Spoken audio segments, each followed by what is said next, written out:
Hey everybody, I'm Zach. And I'm Jesse. And you're watching the Patreon bonus stories. All right, so welcome. So we need to talk about Robo Race here. Robo Race? So this is This is like RoboCop? It's nope. What? I mean, there's robots in it, right? I like that. And there's cars? And there's cars. So this is a me. You sold race me. between a man and a machine.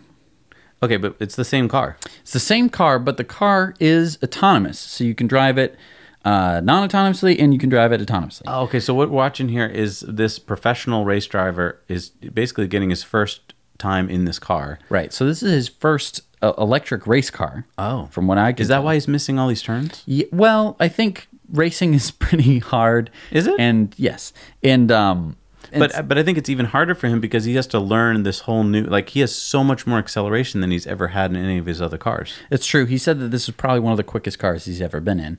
And yeah, I mean, the acceleration is just, it's such a different curve. It's such a different style than all other Now, cars. this is Rome, right? And this is in the downtown Rome. And so this is a track where you cannot miss turn. Like if you miss a turn, you total the car. So this was at a Formula E event in Rome, and the way they do it is they do it right downtown because the cars are so quiet that they can do that. That's cool.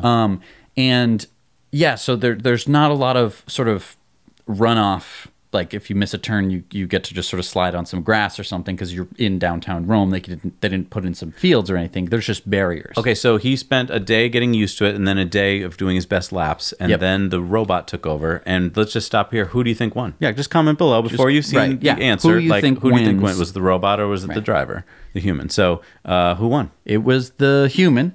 Oh, he did win. Yeah, he did win, but just by like a few seconds. I mean, in a race in terms of a race, it would be like, a complete blowout. But I would like to point out that I think if any of us were driving the car and had the same amount of time in the car that he did, I think we would have done much worse. I'm excited to see next year and the year after. Like, I I know. want to see the data because I think what's going to happen is the computer's going to get better and better. And let's not forget that the car is lighter when there's not a human inside of it. True. So I think that technically the car should be able to outperform the human, even if the human were doing the exact same interesting. thing. So they should put some weights in there. To be That's fair, what I I think feel. they'd probably put some weights in there, but And another point I'd like to point out, they're not, as far as I know, using neural net learning. So I think they're just learning, like they're tweaking it with the human programmers. I think that when we get into neural net learning, this car is going to quickly beat any human. it very well could. So Although I guess it'll first start by crashing into things, but although it could do simulations. You do it in a simulation first, right? Interesting. All right, so this next video you're watching here, and I think we should just, I don't know, just watch it. Yep. Okay.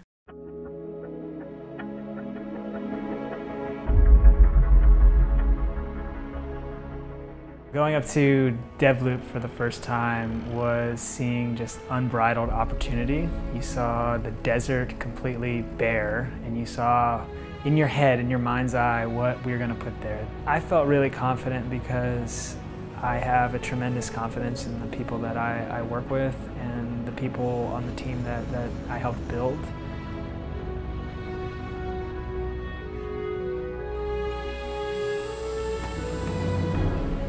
You've got teams from mechanical design, teams from computer engineering, and people who've worked on massive motor systems, massive rocket ships, and aerospace, aerodynamic engineering.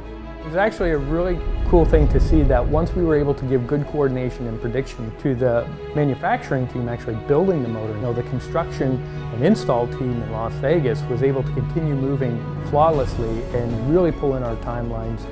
The number of people we have in engineering and in other parts of the company that we can honestly say are the planetary masters of their art is significant. This thing that started as a sketch and an idea and then lived on this computer is now real, and it's welded and it's bolted, and you can put your hands on it, you can hammer it, and then we actually assemble all the parts onto it and send it up to site, and you flip the power switch and it just comes to life. The first time the pod levitated is definitely, that's the moment where it's like, oh yes, it worked. That's really the engineering dream, to get to see that whole process through.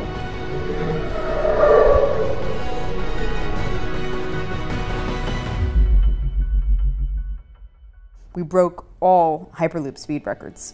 And to think we did all this in 10 months We proved to the whole world that we can build safely, quickly, efficiently, and prove the technology works. This is just the beginning. Now what we're doing is we're optimizing, we're refining. So we're going to continue to do testing on that bed. We're going to do some optimization to the hardware, to the software, to the controls, to take us to the next level. I can't wait to see what we do next as a team.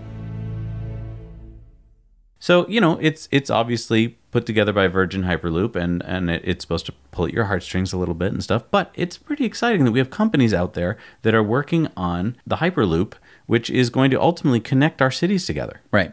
This is, I mean, I can't wait for the Hyperloop to come in and just kill the airlines. I know that that's really mean for anyone who works for an airline. Or you can go work for the Hyperloop. You can go work for the Hyperloop, hopefully. And I think that it's going to be so much better. And it's really interesting here that Virgin, which is, you know, Virgin Atlantic, Virgin America, and, you know, all those airlines, is working on something they get it. They know that they can't continue to just shove us like sardines into airplanes. Do you think there'll anymore. be Hyperloop pilots?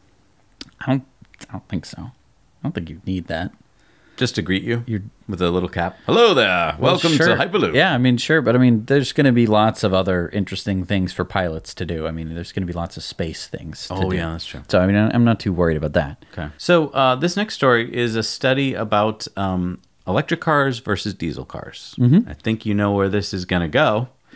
So this is a study that was led by expert Dr. Duncan Williams of the University of York, and he's an acoustics expert. And he was ordered by LEVC, which is the London EV company. They're the ones who make those electric black cabs that are appearing in London.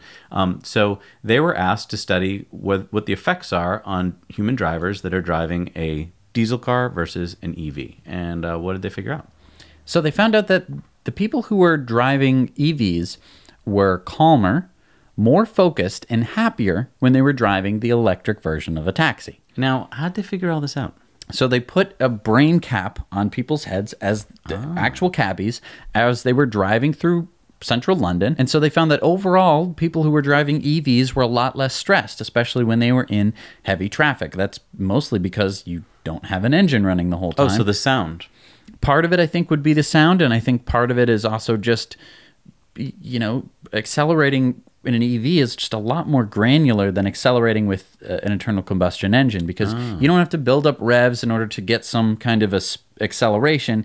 You just put your foot down more if you want more acceleration, or less. You don't have to sort of rev the car in order for it to move forward, right? It just sort of rolls. So, I mean, there's lots of other reasons, I'm sure, that they're happier, but they're happier. I think that that's really interesting. I think that, you know, you can bring this forward, and I certainly, when I switched to EV, I felt happier. Yeah, me too. And I think, I mean, we all know that happier means less stress, which means that you're healthier. Like, happiness does equal healthiness. Right. And I mean, Dr. Williams, he commented on the findings. He said, this study proved hugely interesting. The drivers all reported being calmer, less stressed, and happier in the electric taxi than in the old diesel model.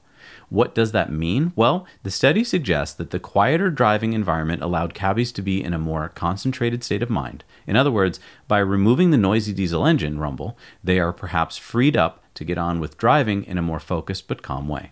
This might mean that they're also safer. Right. Remember when we reported about 6 months ago or so about all those people that died, unfortunately, up in Canada during a snowstorm because they were shoveling out their cars, then they got back in their cars to keep warm, and the carbon monoxide killed them.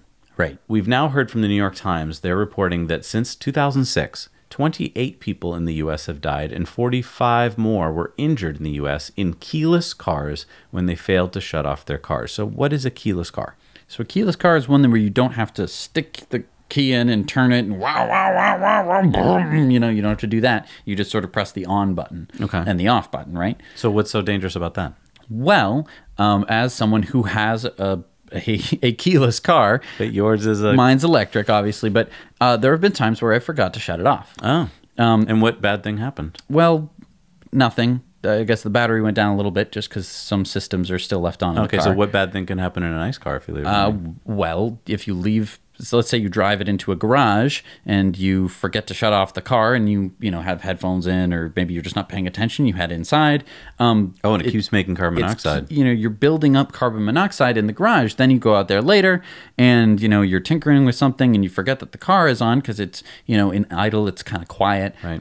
Then all of a sudden you get a little sleepy, and then you fall asleep, and then you're dead. Well, here's where the story gets interesting. The Society of Automotive Engineers, which is a leading standards group for the auto industry, well, 7 years ago, they called for requiring automakers to include a warning signal, such as a series of beeps, to alert drivers that their cars are still on. So if your car is left on it, every now and then it'll go, beep, I'm still on. And that sounds pretty simple to me. I was like, that's a great solution, pretty cheap. Probably cost $1, right? So National Highway Traffic Safety Administration, or NHTSA, they proposed the new regulation in line with the society. They said, that's a great idea, let's do it. Guess what? They went along with it and nobody died anymore? No. The auto industry opposed the rule, and the agency has yet to follow through with the regulation. Now, remember, I said that was, how many years ago? That was 7 years ago for something that's pretty easy to implement. And so NHTSA also reportedly launched a probe into 7 automakers in 2013 that sought to find information on what safety features they installed on keyless ignition vehicles. But the inquiry was quickly and inconclusively wound down, said the New York Times. Wow. Once NHTSA has finished its review and determined the best path forward, NHTSA will take appropriate action, said NHTSA in March. So basically the car manufacturers were like, no, we're not going to No, we're not going to spend an extra $1 to save people's lives. No. Wow. It would be very expensive and hard for us to do. I don't even know if it's the money. It doesn't even seem like it's the extra We just don't want to do it. It sounds like they don't want to do it because... Beeps. Right. I mean... Heaven to Betsy, we put beeps in the car. It's just... Now, some manufacturers have done it voluntarily, but many others have not. So this just shows what we're dealing with here. They couldn't, experts said, please put in these little beeps to save people's lives. 28 people have been proven to die because of it. That's a lot of people, folks. And not only that, but it just goes again that, these cars, the cars that the majority of everyone drives, are just little poison boxes that just make little poisoned air. They poison the air all the time. They're constantly doing that. That's a great new lineup for, like GM. It could be the GM poison box. They're all just emitting poison into your house. I mean, obviously if you have a garage, but I'm just saying they're just constantly shooting poison out of the tailpipe, and nobody seems to care. We care. It's just like, yeah, I care. You care. Right. It's just, oh my gosh, it's so insane. And so when people are like, who cares? It's like, oh, you could die. You could die just because you own that car. At some point, you leave it running and you fall asleep in it, and, you would backed up into some stuff in your garage, and there's carbon monoxide in your garage. Maybe you leave the door open, but it backs up into the cabin, and now you're dead. Right. It's just bananas that we think that that's normal, that's okay. Right. And we don't want to. If I sold you a box that did anything and it created dangerous fumes that would kill you, you would say you're crazy. I don't want this box. That's what I would say. Who are the highest paid public employees in the U.S.? Like researchers or like scientists? Wait, nope. Wait, so we're talking about like state employees? So like mayors or governors? That's a good guess, but nope. Bureaucrats? Nope. What about... You know what? Before we reveal it, put your comments below. Who do you think are the highest paid public employees in the U.S.? Or who do you think should be the highest? Yeah, we'll put employee? who you think it is, and then who you think it should be. That'd be interesting. Yeah. All right, so who is it? Well, here's a map. Okay. And this is showing by state. Okay. And as you can see, most of them are football and basketball coaches. Now, I'll be honest, some states like Nevada, it's a plastic surgeon who heads a state-funded plastic surgeon? Well, meaning he probably heads up a university, like the University of Plastic Surgery or something. And then some states, like it's a law professor, a law dean or something like that. But most states, it's basketball and football coach.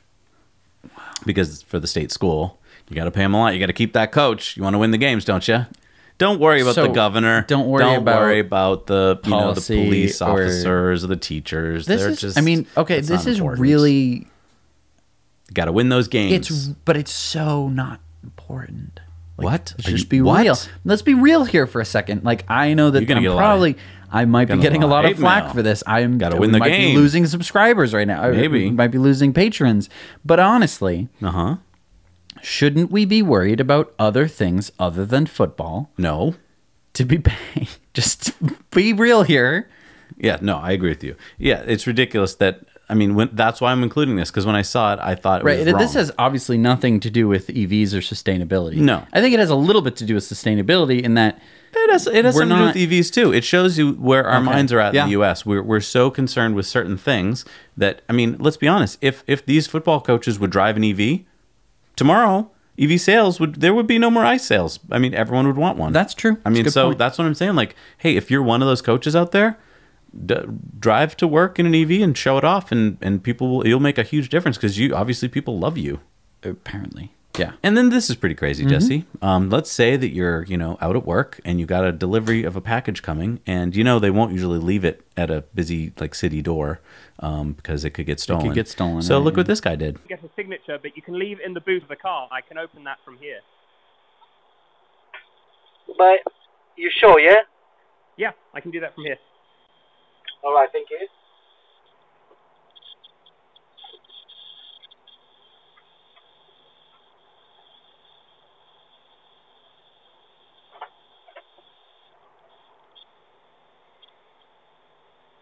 Thank you.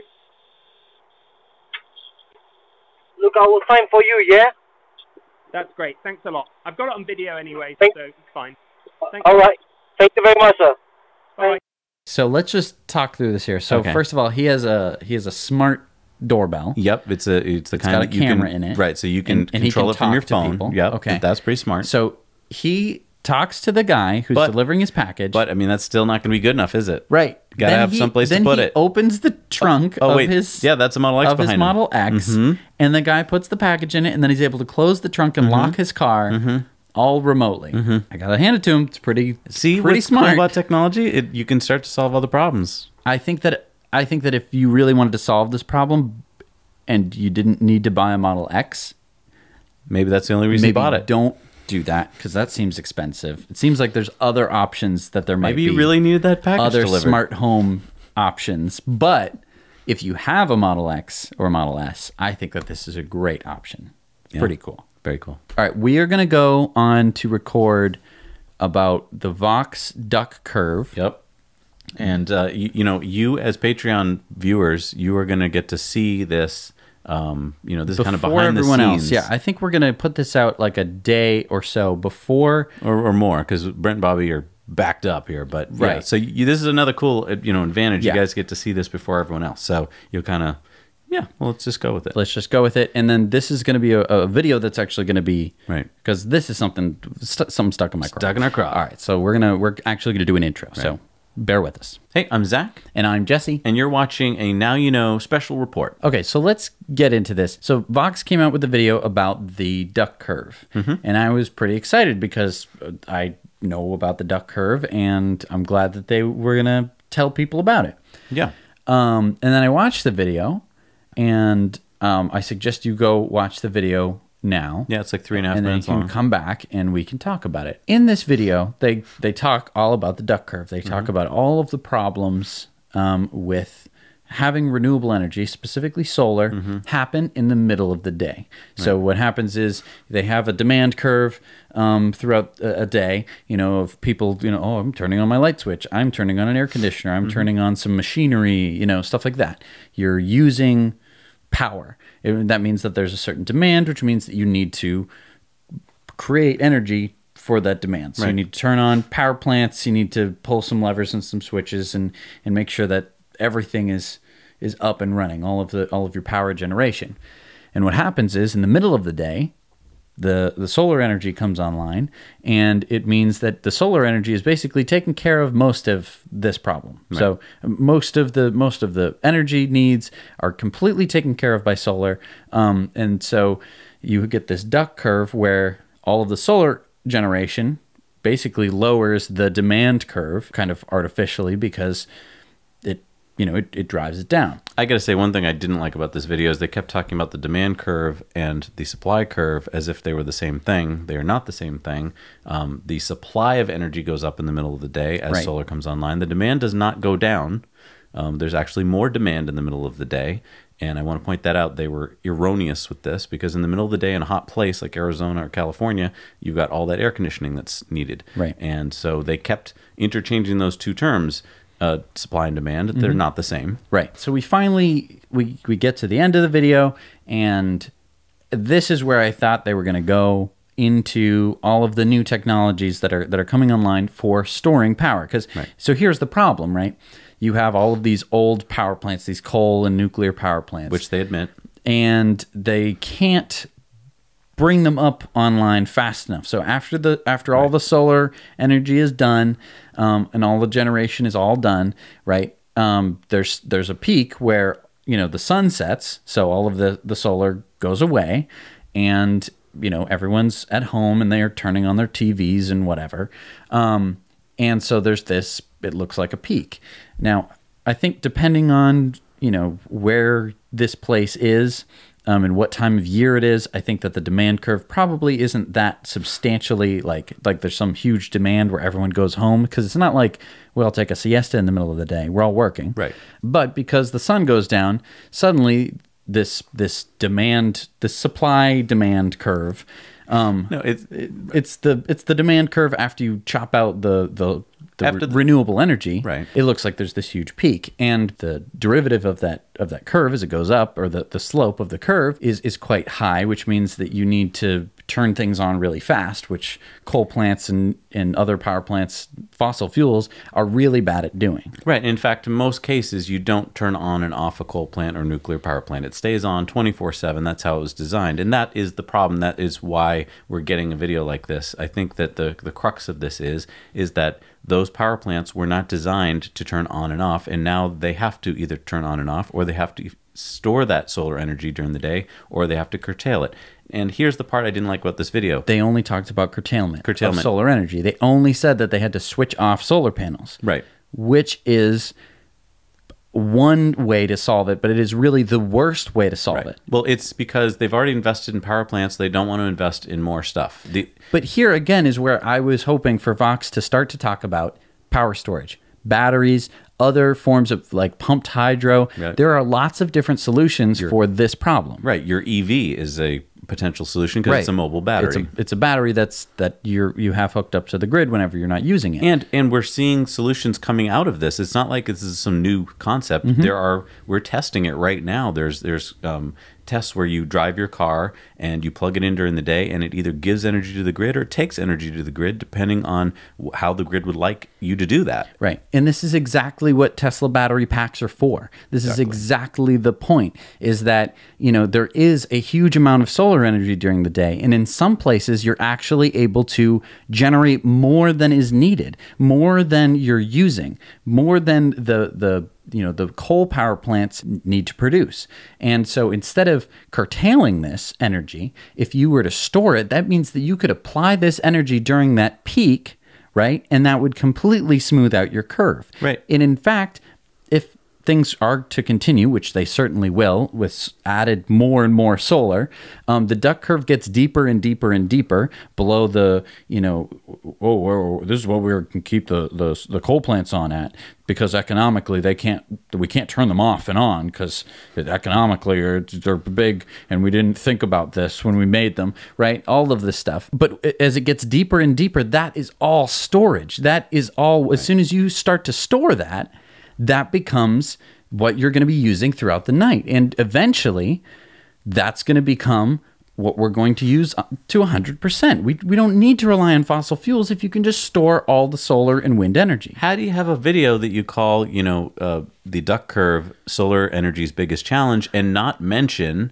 any solutions kind of storage other than curtailment? Right now, Tesla has a solution. It's pretty simple. You put a power wall in your house, you put solar on your roof, and now you're your own power company. Right, and you can reduce demand just over the course of the day. You can supply all of your needs over the course of the day. Right, and for larger, grid solar operation, if you include some some storage, then you've completely eliminated this duck curve problem, because now that duck curve gets completely smoothed out, and now you're just able to take off more and more fossil fuels. How do you make a video like this which leaves everyone misinformed, and it leaves the average person who doesn't know much about energy storage and stuff, it leaves them thinking, oh, there's a big problem with solar energy. Right. This is Vox News. A lot of people get their information from this. And, you know, I could understand if this was from Prager University or Breitbart or Fox News or something like that, but this is a very left-leaning program, right? Well, and they left it just open-ended, like, oh, well, I guess we have no real solution. Right. When it's a real challenge. There are lots of different solutions to this, and they didn't talk about a single one. Right. They didn't even mention the word storage. No. They maybe mentioned it once, but there was absolutely no idea. They gave you no clue as to what it was. So if you're not in the know, you're just left feeling like, well, solar's just going to ruin everything. These poor demand managers, what are they going to do? That's the other thing. These demand managers use computers. Right. It's a computer their that has job to is deal with it. Right. to turn on a computer and make sure it's running properly. And work on some different algorithms or something like that. It's not like there's some guy running around, you know, Bob with the switches. Right. It's, you know, it's not like that anymore. And they also made it sound like this damn solar is hurting the grid. There's just so much energy. We don't know what to do with it all. It's such a good problem. It's a wonderful problem. Right. Do you really want coal plants burning coal in your neighborhood? Do you want to live next to one of those? I think the biggest question for me was, why on earth did they not talk about any solutions when it's Vox? It's a pretty well-respected news source, and it's a liberal news source. Like, they should be talking about green energy in a positive light. Who sponsored it? At the very end, the guy says that they thank their sponsor at Principal Investment. Right. So, and it's a large multi-billion-dollar investment company based in Iowa. And my guess is that if you do a little digging on this company, you're going to find that they are probably heavily invested in probably the stalwarts of coal and nuclear, and probably would like to send the message that we don't want these upstart solar things biting into our little game that we got going here. Because when I was a kid and I invested in utilities, which were great investments, they're great investments, by the way, because they're a monopoly. Right. You think, these are just wonderful people. They provide my power. They're so wonderful. Right. And that is pretty wonderful, except that they're not interested in doing something that's clean. They just want to build another power plant that's probably dirty. And, well, cheap. It was cheap. That was the reason that we were stuck with all these coal power plants, because that was the cheapest form of energy, and who cares what it does to the environment, you know? And for a long time, I guess that was okay. That could work. And here's the thing. If you invested billions of dollars in a plant like that, you want to get your money's worth out of it. You don't want to shut that down prematurely, because if you shut it down prematurely, you lost a lot of money. That's true. That's the bottom line. That's why we're talking about this right now. If we were starting from scratch, we'd just be building solar and wind and batteries. We would not be building coal and nuclear if we're starting from scratch. But we're not starting from scratch, and that's why we're doing this. And why do you think all the new plants going online are natural gas? Because in this country, natural gas is so cheap. Right. But every year, solar is getting cheaper. Now we're at the point where it is cheaper, and now all these people who invested in those old power plants are going, crap, how do we get our money's worth out of those? Right. Got to keep them running. So it's going to happen, first it's going to happen with coal. Then it's going to happen with some of the other, continuous running ones. Then I think I think the last one will be peaker plants, and then we'll be home free, as it were. Yeah, and you heard it in Australia. All of those politicians, all of those people said, you can't do that. You can't build a big battery. That's not going to work. And guess what? It worked, and it worked way better than anyone thought. And that's why Elon's about to announce a gigawatt hour of battery storage. Right. They just put in another one in Belgium. I mean, its sole purpose is just to, balance out everything. The bigger you get it, the more balanced you can have your grid, the more, consistent everything is, because it's like a bank. I mean, imagine if you couldn't put down money. Someone would hand you money and you have to be like, and you'd have to spend it immediately. Right. You just had to, as soon as you got it, you had to spend it. Wouldn't be very efficient. You had to just keep making money. You couldn't hi boss, I can't have a paycheck. You have to keep just sending me pennies or something. Like, that would be the only way you could do stuff. Right. This is having a bank account where you can say, here is some energy and I will take some energy, Exactly. And the other question is, what do you want to live next to? Do you want to live next to a peaker plant, a coal plant, or do you want to live next to a battery and solar? Right. And do you want to live on a planet that's, heating up and the seas are rising and the oceans are acidifying? And where there's pollution. I mean, coal plants are not clean. No. Let's stop with the clean coal marketing. That's not true. They're not clean. So that's why this bothered us so much, because it raised this problem, which isn't really a problem. We have solutions to this problem. And it's a big solution. It's just a big solution that, we're just beginning. It wouldn't make sense to start to implement battery packs before we got a duck curve that would actually, produce energy. Right. So, I mean, all of this talk of curtailment is a load of crap. Yep. And so we just want to set the record straight on that. We hope that you enjoyed watching. Thank you so much for watching. We hope that we get to do more of these special reports in the future. Big shout out to our Patreon patrons who got to see this before everybody else. Just a little perk to say thank you so much for helping to support this channel. All right. Thank you so much for watching. Now you know.